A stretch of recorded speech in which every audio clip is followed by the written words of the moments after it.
डोळे चमकायला मोबाईल चमकत मोबाईलवर चमकते ॲम्ब्युलन्स सारखं ती आवाज ते वाजवायला अधिकार नाही का? फोकस वाला आहे ती ॲम्ब्युलन्स वाल्यामुळे सारखं ती बाजूला वाजवायला अधिकार नाही पुढे पकडा लागलं कुणाला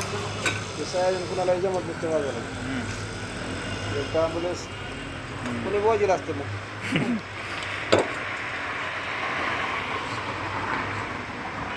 एक तर तुझ्याकडे परवानगी असेल परवानगी असेल हा